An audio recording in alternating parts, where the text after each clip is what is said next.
Something was happening in Festive Road.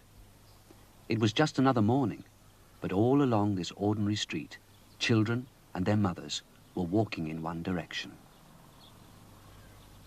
At number 52, Mr. Benn looked out of his window and noticed what was happening.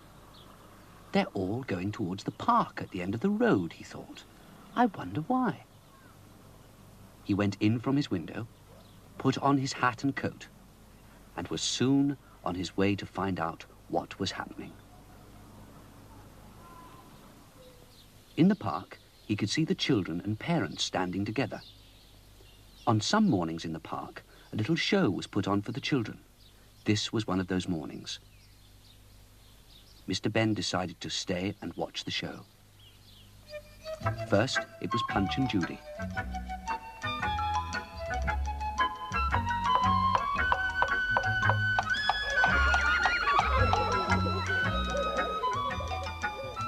The children loved it.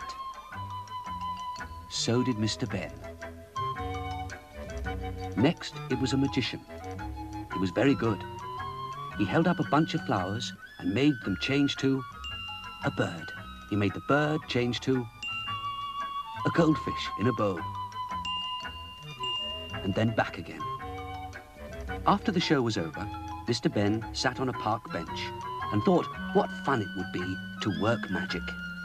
And he thought of a certain set of clothes he could remember seeing in the special clothes shop where he knew adventures could start from.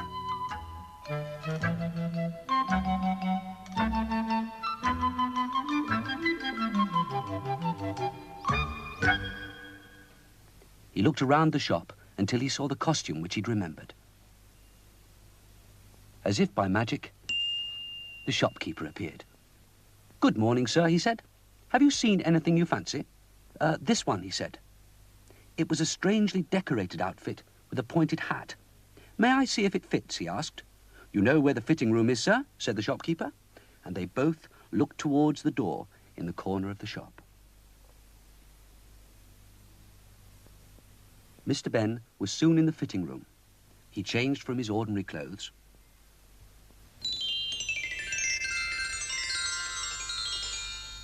and admired himself in the mirror of the room. "I think this is a wizard's outfit," thought Mr. Benn. "Now where will that take me?" Then he went through the other door, the one that could lead to adventures. Once through the door, Mr. Benn found himself in a kind of cave. There were lots of shelves loaded with books, bottles, jars and packets.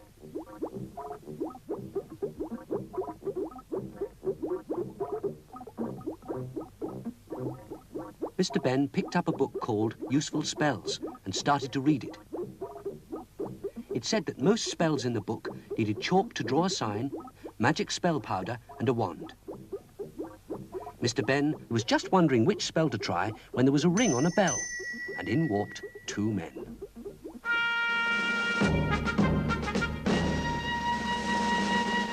"We've come from the palace," said one. "We've been sent to find a wizard. Would you come with us? We need your help." Mr. Benn said he would, but he felt a bit worried because he hadn't had time to try out any magic yet. Outside the cave, a horse-drawn carriage was waiting to take them to the palace.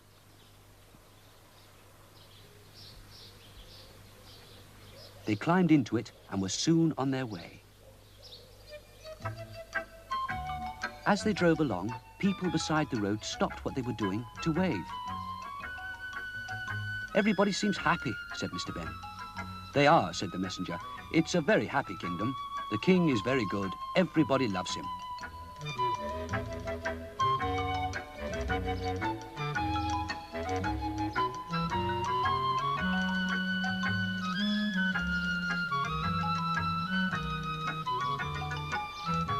Why does the king want me?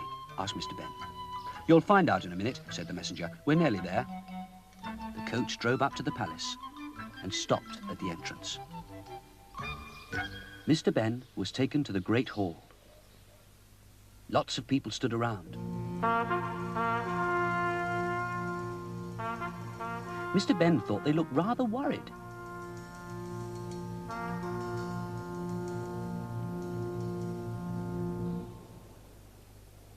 At the end of the hall sat the king and queen.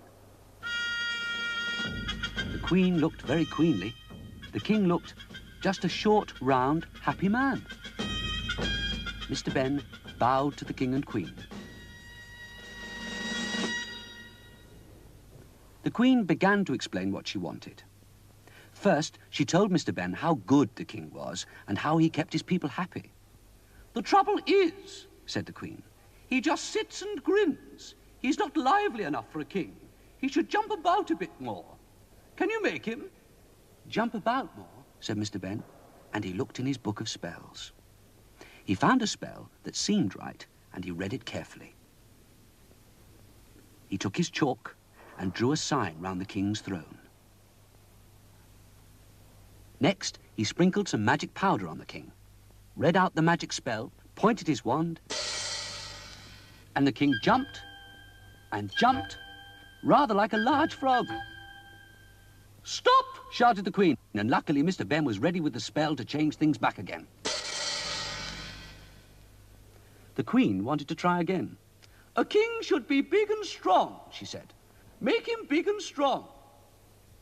Mr. Benn read the book again, made another sign, sprinkled more dust, and pointed his wand. And the king grew, and he smashed through the throne, which he thought was very funny.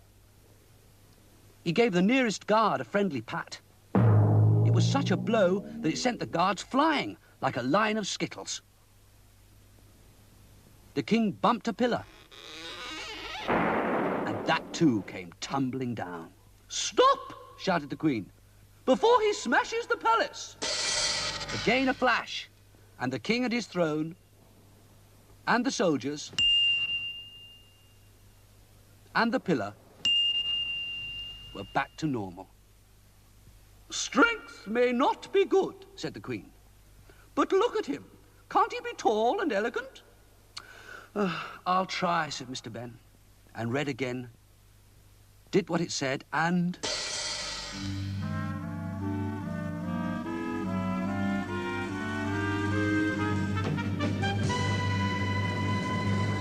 "Stop!" said the queen. Mr. Benn was already saying the spell.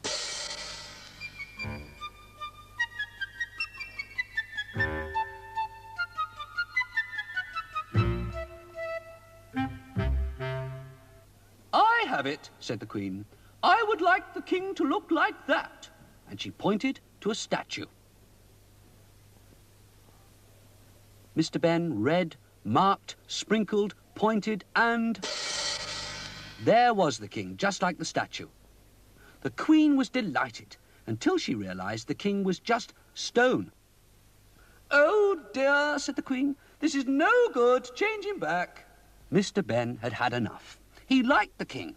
Everybody liked the king. Even the queen liked the king. She just wanted him to look different. Mr. Benn told the queen that things couldn't be changed to and fro forever. "Oh, please try," said the queen. "I realize now it's what he is that matters, not how he looks." "If I do," said Mr. Benn, "you must never try to change him again." "I won't, I promise. Just get him back," said the queen. With a flash, Mr. Benn brought the king back. Everybody cheered Mr. Benn. Mr. Benn thought they all seemed very happy, seeing that everything was just as it had been. The king, still laughing, thanked Mr. Benn. Another man appeared nearby. "If you come with me, sir, I'll take you back," he said to Mr. Benn. But the king called to Mr. Benn before he could go. "I say, Mr. Wizard, I love those flashes you made. Could we have some more before you go?" Mr. Benn was delighted. He used the last of his magic dust and did a show of flashes for everyone.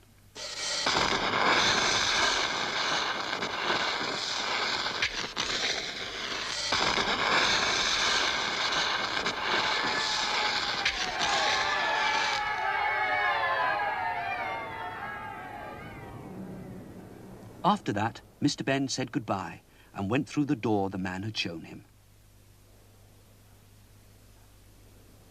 He found himself back in the changing room of the shop. He took a last look at himself as a wizard in the mirror, and then put on his own clothes.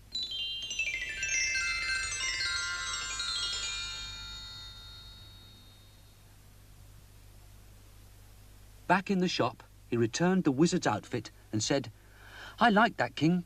I'm glad he wasn't changed." "Thanks to you," said the shopkeeper. And then, "By the way, the jar that held the magic dust is empty now, but you might like to have it." "Oh, thank you, I would," said Mr. Benn.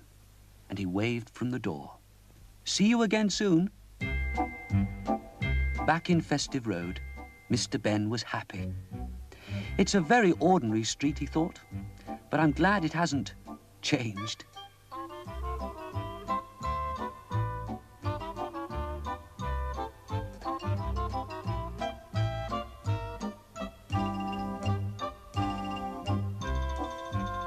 At his gate, he smiled at his jar.